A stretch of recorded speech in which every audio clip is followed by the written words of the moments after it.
俄记者杂志呼吁向中国订购军舰，中国会不会卖？俄罗斯会不会买呢？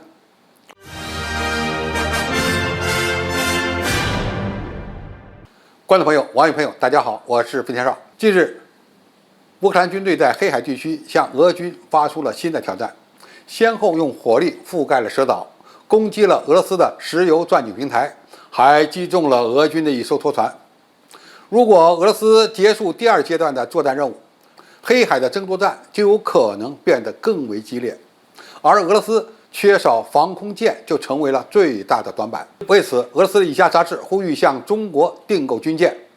并点名要056、054A 和052D。这篇出自俄罗斯记者杂志的文章，以为什么俄罗斯应该从中国订购一系列护卫舰和驱逐舰为题，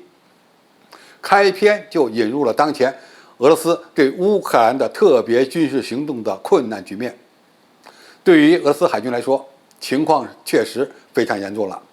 黑海舰队的水面舰艇太少，而且其防空系统的有效性也存在着疑问。在西方的制裁下，俄罗斯军队就算在最好的情况下，如果依赖自己的造船军工产业，需要15到20年才能恢复元气。文章认为，俄罗斯应该少一点自豪感，向中国寻求外部帮助，并且中国已经学会了如何快速建造非常像样的军舰。作者建议俄罗斯向中国采购6到8艘054A 护卫舰，还有更先进的052D 驱逐舰。中俄是战略背靠背的关系，只要俄罗斯放下身段，中国军舰完全可以满足俄罗斯的海军需求。中国网友建议，俄罗斯还可以回购4艘升级后的现代级驱逐舰，2艘俄式神盾的051C 也是不错的选择。至于075两栖攻击舰，大概也是俄罗斯想要的。从现实的角度看，俄罗斯海军目前需要解决的一个当务之急是如何应对亚音速的反舰导弹的威胁。现在最合适对付这种威胁的军舰就是中国生产的054A，以及中国研发的1130近防炮和海虹旗10近防导弹武器系统，以及当今全球最好的舰载中远程防空导弹红旗16。由这几者构成的防空网可以说严密坚实，对俄罗斯控制黑海有着重要的作用。俄罗斯目前除了向中国采购军舰之外，不大可能在近期内恢复其海军元气。但是俄罗斯军队真的会向中国购买军舰吗？这个可能性恐怕要打一个问号。在俄乌冲突进行时，中国现在是保持着中立态度，现在肯定不会卖给俄罗斯军舰。战后，俄罗斯买中国军舰也面临着严重的障碍。首先，俄罗斯从军舰出口国转为进口国，而且是从曾经的出口国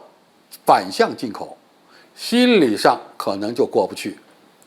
俄罗斯继承了前苏联的衣钵，而且又自认为是全球军工产业最强大的国家。从中国进口军舰，对俄罗斯军队很多人的自信心会造成严重的心理冲击。这个障碍可能会非常大，很多人或许就过不去这个坎儿。有人早就提出过，如果俄罗斯军队在战前能够从中国采购100架插载一体无人机，那么俄乌冲突早就结束了。但是俄罗斯宁可扶持那些国内不靠谱的无人机产业，也不愿意面对俄罗斯军用无人机严重落后于中国的现实，因此他们并未对战争做好准备。其次，俄罗斯从中国采购军品也会打击俄罗斯军火出口大国的形象。俄罗斯的军费不足以养活该国的军工产业体系，因此整个国家都把军火出口当成是大事儿。如果从中国采购大量的武器装备，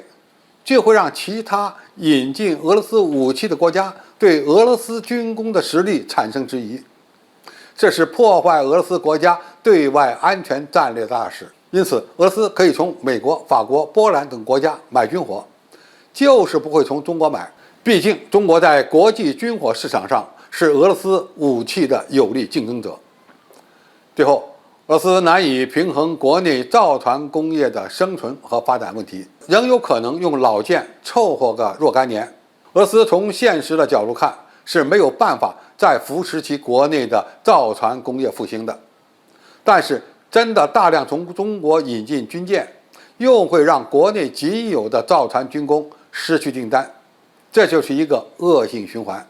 其实早就有人提出，俄罗斯航母一直修不出来，只有送到大连造船厂修复才是最划算的。但是俄罗斯到目前仍然坚持在自己的造船厂内难产，所以中俄在海军装备领域的合作，大概率事件呢是少量从中国引进一些装备，而不会大量采购军舰。另外一个途径呢是俄罗斯从中国购买带有动力装置的船壳，然后自己安装作战体系。因为使用中国的作战体系，对整个俄罗斯海军的后勤保障将会造成更大的挑战。不过，平心而论，俄罗斯自己的雷达电子设备、指挥控制中心、舰载武器系统其实也严重落后了，这才是俄军不得不面对的现实。好，今天的评述就到这里，谢谢大家收看，我们下期再见。